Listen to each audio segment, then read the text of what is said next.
Good morning, students, or good afternoon. Today's lecture will be held fully asynchronous, so I prepared this video to you. Today, we are going to talk about comparison and contrast essay. So a comparison and contrast essay will look at the similarities of two or more objects and also the differences. To compare is to examine how things are similar, while to contrast is to see how they differ.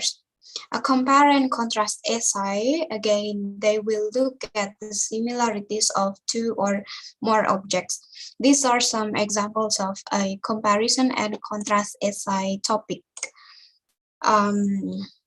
Let's say we want to compare cats and dogs, or cats versus credit cards, squids versus octopuses, and etc.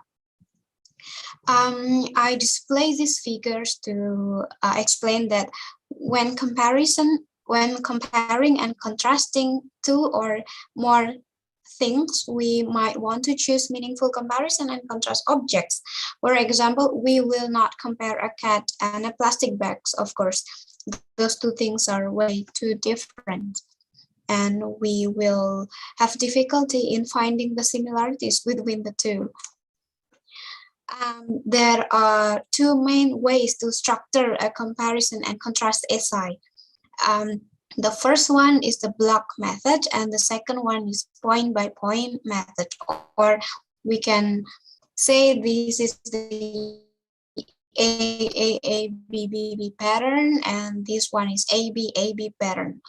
For the first structure, you would like to compare these two objects. First, you would like to explain the first object, and then second, you would like to explain the second object. While in the second pattern, the AB pattern, you will explain the first object and then followed by the second object. So for the point-by-point structure, each similarities and differences will be followed one by one. And these are some examples. The first essay is about elementary school and middle schools, the differences and similarities. The structure of this essay is started by the introduction in the first part, in the first paragraph, and then the main body, and of course, conclusions. In the main body, we look at the detail of the main body.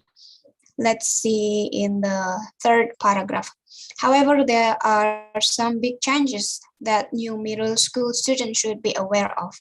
In elementary school, students usually stay in the same classroom with one teacher for most of the day. That is not the case in middle school. So in this paragraph, it looks like that this essay using AB pattern. Next, we have learned about signposting language in the last meeting, and there are some signposting language as well in this essay. For example, if we would like to compare two things, we might want to use similarities, likewise, also both blah, blah, blah, and blah, blah, blah, and etc. And these are the examples.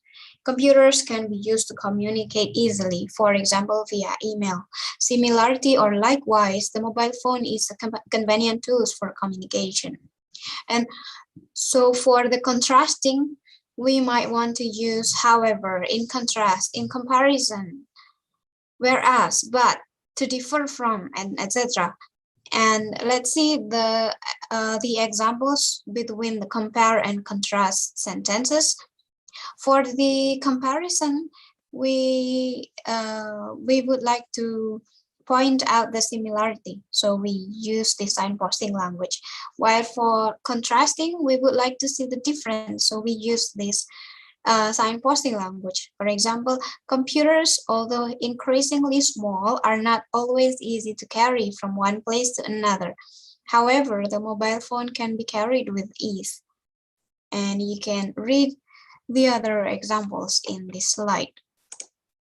Another signposting language is, for examples, A is like B, or A is unlike B, and etc. You can print this out and read by yourself. And one important thing when making comparison and contrast is the criteria. Please be clear on what criteria you are using. For example, if we would like to contrasting two peoples here, Aaron and Bruce. In this sentence, let's see, Aaron is tall and strong. In contrast, Bruce is handsome and very intelligent. Of course, this contrasting criteria is not fair or is not clear in what criteria we are using. Let's see in the next paragraph or example. Aaron and Bruce differ in 4 ways. The first difference is height. Aaron is tall while Bruce is short. See, in this sentence, the criteria is clear. They use 4 criteria in contrasting between Aaron and Bruce. The first criteria is height, and then strength, and then appearance, and then intelligence. In this sense, the contrasting paragraph will be much more meaningful or will be much more clearer. And this is another examples of comparison and contrast essay about, let's see, there have been many advances in technology over the past 50 years. These have revolutionized the way we communicate with people who are far away. Compare and contrast methods of communication used today with those which were used in the past. So in this essay, the writer would like to compare and contrast methods of communication which we use today, and we would like to compare it in the past. Let's see how the essay is structured. First, of course, the writer introduces what are the topic or what is the topic. Before the advent of computers and modern technology, people communicating over long distances used traditional means such as letters and the telephone. Nowadays, we have a vast array of communication tools which can complete this task, ranging from email to instant messaging and video calls. So it is clear in the introduction what objects they are comparing or contrasting.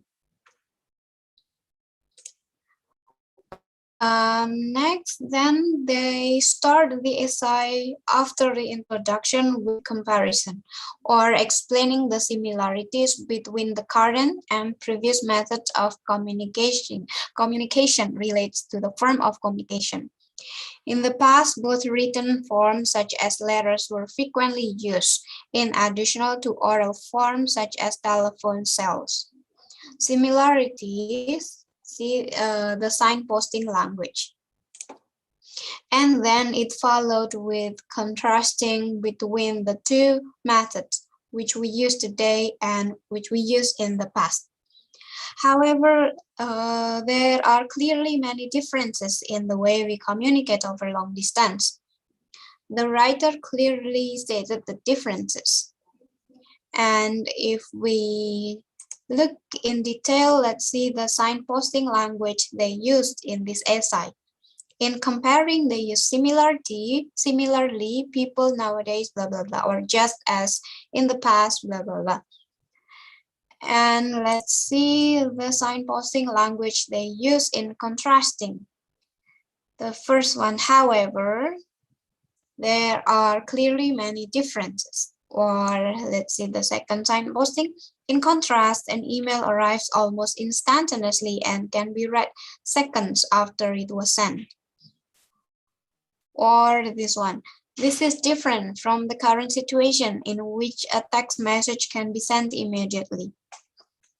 Okay, comparison and contrast is actually, we use this kind of essay every day. We tend to compare one thing to another, especially when we make a decision. So I'm sure this is not new things for you. I'm sure this is similar to you. So, sorry, I'm sure this is familiar to you. So let's do the assignment. I have made a group for each classes, and please look at the group in the Google Drive that I have sent you in the WhatsApp group. And there I also put the one journal paper, which you're supposed to read with the group. Please find the material and the paper in the Google Drive. Please read the journal and discuss with your group and answer the questions in the next slide. Please use the remaining time today to do the assignment. If you need more time, you can do so. You can discuss with your group in another days or another time. I will give you the due date until next week. And these are the questions that you're supposed to discuss with your group. What is the background story or key issue presented by the paper or in the paper? What are the two cases compared in the paper? Let's see again the title of the paper, Failures at Harbor Walls at Malaga and Barcelona. This is actually the answer to the second question. And how does the paper compare these two cases? Please identify which pattern it follows. You might find this if you read the journal and you follow the instruction in this video or my previous explanation about comparison and contrast essay. And then please look at the similarities between both structures. And if you could, please find how did the harbor wall construction process at Malaga differ from that of at Prague. And of course, if you find any new vocabularies for you, please list them down, and also the translations. This is optional, but it would be good if you list that up. Please submit your work in this Google form, and each group will only need to submit one work. Please choose the representative of your group and submit it to the Google form. Please be sure to write your group members in your task, in your work, in your document. You can submit the document by Saturday, September 11th at night. And please use Microsoft Word format or PDF. And for today's attendance link, you can access this link. If you have any question, please write it in the Google form, or you can send me a text message. Thank you very much. Good luck in doing the assignment. Please find your group in the Google Drive. Thank you.